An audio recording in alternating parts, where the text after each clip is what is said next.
Assalamualaikum warahmatullahi wabarakatuh. Perkenalkan nama saya Wildan Namazimijat dengan NIM 3081.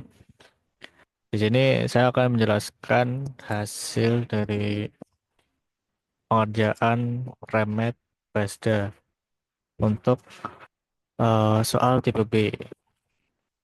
Jadi pada soal pertama kita itu diberi studi kasus tentang Angga dan Senina yang sedang mempersiapkan pernikahan mereka. Nah, mereka ini merencanakan acara dengan mengundang 100 tamu dan mengundang jasa wedding organizer.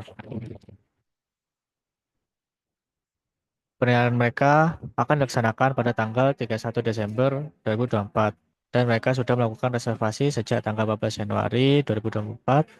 Paket yang mereka pilih itu adalah eh, paket silver dengan harga 1,5 miliar.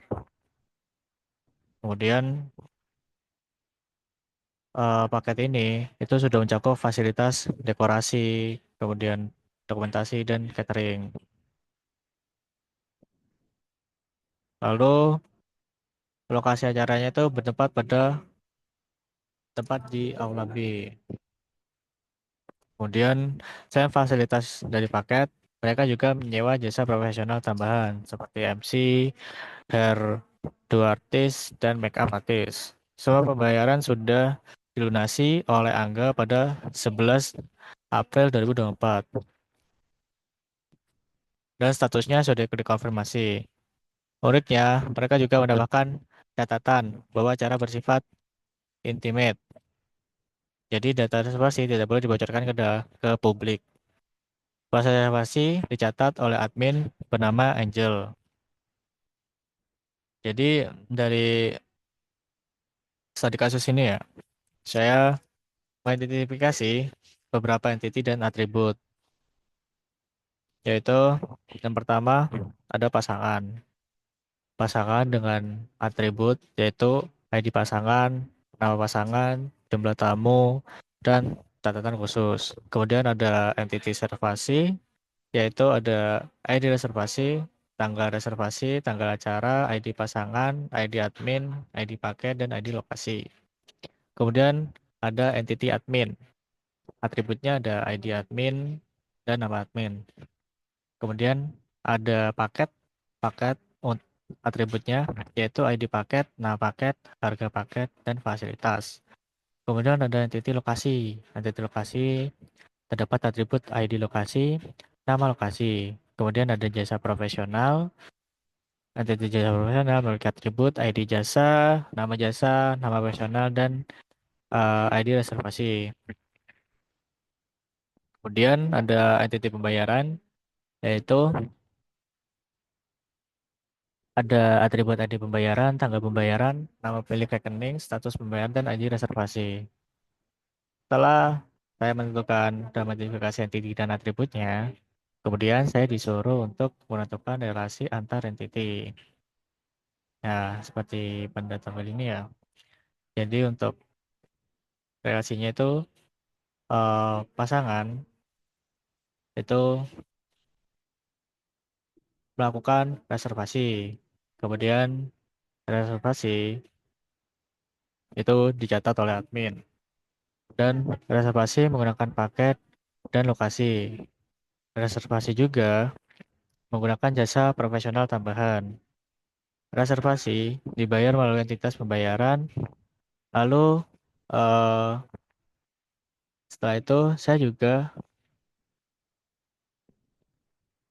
menggambar untuk PRD-nya di sini. Jadi RD ini untuk mempresentasikan semua entitas dan relasinya secara visual. Kemudian untuk soal yang kedua, di sini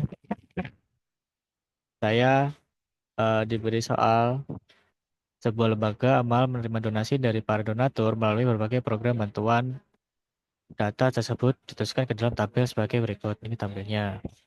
Kemudian tabel di atas masih belum terorganisasi dengan baik dan belum memenuhi prinsip-prinsip Normalisasi. Lakukan tahap normalisasi hingga tabel tersebut mencapai bentuk ternormal dengan form ternormal form 3NF. Gambarkan struktur tabel pada setiap tahap formulasi A1NF, 2NF, dan 3NF. Jadi, pada soal kedua, ini saya diminta menormalisasikan data donasi lembaga amal hingga ke bentuk 3NF. Nah, untuk tahap pertama, yaitu tahap 1NF. Pada tahap 1NF, oh belum. Pada data awal yang belum memenuhi 1NF yang tadi, karena ada kolom yang bersih banyak nilai dalam satu sel seperti ini, seperti pada ini apa? Pada program donasi dan juga nominal donasi. Jadi saya pecah agar setiap baris itu hanya memiliki satu nilai program donasi dan nominal donasi. Jadi saya percaya seperti ini. Seperti ini ya. Kemudian setelah saya pecah, masuk ke tahap 2NF. Nah, pada tahap 2NF ini, saya membuat tabel donatur. Tabel donatur ini berdasarkan email. Berdasarkan email. Kemudian, pada tabel donasi, maaf. Kemudian, saya juga membuat tabel detail donasi untuk menyimpan program untuk menyimpan program dan nominal donasi. Kemudian saya juga membuat tabel transaksi donasi untuk menyimpan tanggal, metode pembayaran, dan nama admin. Kemudian setelah tahap 1NF dan 2NF selesai, kemudian lanjut ke tahap terakhir yaitu 3NF. Yang dimana tahap 3NF ini saya menghilangkan transkrip dependensi. Jadi pada 3NF ini untuk nama admin, untuk nama admin ini saya pisah dan saya masukkan ke tabel admin dengan ID admin sebagai foreign key. Kemudian untuk program donasi